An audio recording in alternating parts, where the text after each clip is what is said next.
салом дӯстон, шаби 16 октябр ба 17 дар хотираи мухлисон то дерго нақш мебандад. маъз ҳамин шаб бозиҳои беҳтарин ва таърихӣ дар чемпионатҳои бузурги аврупоӣ баргузор шуданд. беҳтарини онҳо эл классико, бозии ливерпул, манчестер сити ва рақобати душманони ашадӣ дар фаронса псж ва марсел буданд. оғоз мекунем аз дидори тимҳои реал ва барселона, яъне эл классико. аммо пеш аз сар кардан мехоҳам хотиррасон кунам ки сарпарасти видеои мо ширкати 1x мебошад. дар он ҷо вақт коэффициентҳои баланд ва бонусҳои гуногун шуморо интизор аст. ҳамчунин нафароне ки то ҳол регистратсия накардаанд метавонанд дар аввалин пардохт бо промокоди AMG07 соҳиби 1200 сомонӣ бонус гарданд. ссилкаи бозӣ дар комментария. ба ҳама муваффақият. варзишгоҳи пурҳашамати Сантьяго Бернабеу омода буд ки рақобати бузургтарини Испанияро қабул кунад. дастҳо ба ин дидор бо нишондодҳои баробар ҳозир шуданд ва ин рақобат бораи зинаи якуми Ла Лига буд. голи якуми бозиро Карим Бензема ба ҳадаф расонд. ӯ пас аз кӯшиши Винисиус ки паси додаи кроссро қабул кард, гол зад. дар ин гол Бускетс гӯё аз тарафи Реал бозӣ мекард. то охири қисми аввал Валверде ҳисобро 2-0 намуд. пас аз танаффус католониҳо бо кӯшиши Ферран Торрес фарқияти голҳоро коҳиш доданд. лек Родриго дар дақиқаи 92 ҳои католониҳоро бо голаш гур кард.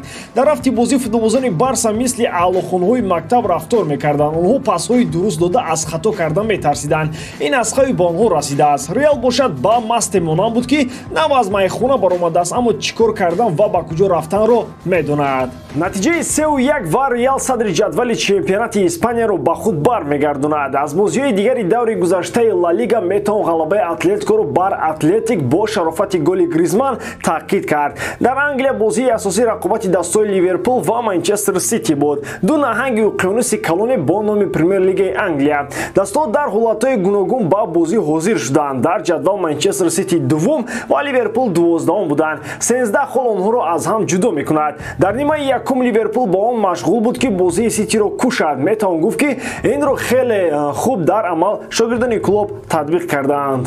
фаромӯш намекунем ки замоне клуб маъз контрҳамларо дар сатҳи олитарин мемонд. дар бозии номбаршуда мерсайдиҳо хеле хавфнок ба аксулҳуҷумҳо мерафтанд. дар ниҳояти кор яке аз чунин контрҳуҷумҳо дар дақиқаи 76 бо голи Муҳаммад Салоҳ ба анҷом расид. то охир мерсайдиҳо бо чунин шеваи бозӣ метавонистанд ҳисобро зиёд кунанд, вале Энди Керролли нави Ливерпул Дарвин Нунес имкониятҳои беҳтарини голзаниро ба боди фано зад. клуб бозиро хеле сода кард ва ба фарқ аз рақобат бо Арсенал ин содагӣ ба ӯ ғалаба овард. дар баъзе ҳолатҳо футболи хеле бар тактикаи печида дастболо мешавад. Холланд дар Энфилд гол назад. ӯ дар ин мавсим дар ҳамаи бозиҳо ё гол ё ассист дошт. танҳо дар ду бозӣ натавонист амалии натиҷабахш дошта бошад ки ҳарду бар зидди Ливерпул буданд. баъд аз ин рақобат Ман Сити дар зинаи дуввум боқӣ монд, аммо фарқият аз Арсенал ба 4 хол зиёд шуда Тоттенхем шумораи имтиёзҳояшро ба Шаҳриё баробар намуд. Ливерпул баъди ин бозӣ ба зинаи 8 боло рафт. бозии дигари муҳимтарин аз чемпионати Фаронса аст. ин классикои футболи ин кишвар рақобати Марсел ва псж буд. Неймар, Мбаппе ва Месси дар ҳайят буданд. ғалабаи парижиёро Неймар бо ягона голи задааш таъмин кард. Николо Барелла дар оломи футбол айни ҳол яке аз беҳтарин нимҳиматгарони марказӣ ба ҳисоб меравад. ӯ дар баробари гардон кардани бозии дастаи Интер ҳамчунин дар задани голҳои муҳим ҳам нақши хуб дорад. метавон бозӣ бар зидди Барселонаро ба хотир овард ки маъз Барелла Интерро ба бозӣ баргардонд. дар мунтахаби Италия ҳам мавқеи Никола ҷои шубҳа нест. ҳамин аст ки вақтҳои охир диққати дастҳои топ ба ин нимҳиматгар хеле зиёд гардидааст. таваҷҷӯҳ бештар аз кишвари Испания дида мешавад. айни замон ҳам Барселона ва ҳам Реал ният карданд ки барои ҷалби Барелла кӯшишҳои аввалини худро кунанд. Николо Барелла то соли 2026 бо миланиҳо қарордоди ҳамкорӣ дорад. аз ин рӯи испаниҳо ва католониҳо барои ҷалби ӯ дар додани маблағи бештар метавонанд байни худ пойга ташкил намоянд. нархи бозории нимҳиматгари итолиёвӣ 70 миллион евро гуфта мешавад. Интер албатта пешниҳоди ғавстаро мунтазир мешавад. ҳамчунин интизор меравад ки Ливерпул ҳам метавонад дар ҷустуҷӯи нимҳиматгар ба тарафи шаҳри Милан таваҷҷӯҳ намояд. қарордоди Сергей Милинкевич-Савич бо дастаи Латсио то соли 2024 амал мекунад. бозингари кишвари Сербия яке аз беҳтарин бозингарон дар мавқеи худ давоми чанд соли охир аст.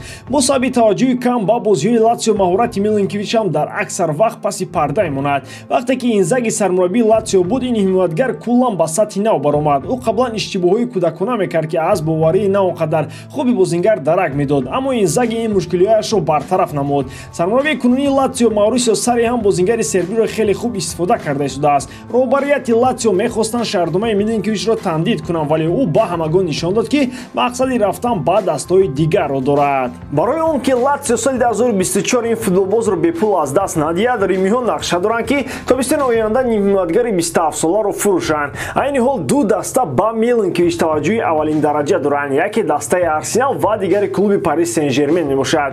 гуфта мешавад ки нимҳиматгари сербӣ мехоҳад дар чемпионати Англия қувваи худро бисанҷад. аз ин лиҳоз агар интихоб шавад, ӯ ба Арсенал майл хоҳад дошт. Артета мехоҳад зарфияту иқтидори дастаашро дар хатти нимҳимоя бештар кунад. ба ҳамин тамом воридорам ки иҷодкории ман ба шумо писанд меояд. лайк, комментария ва дар канал обуна шуданро аз ёд набароред. бо шумо мисли ҳар вақта Муҳаммад Гайров. хай бародарон, дар паноҳи Аллоҳ.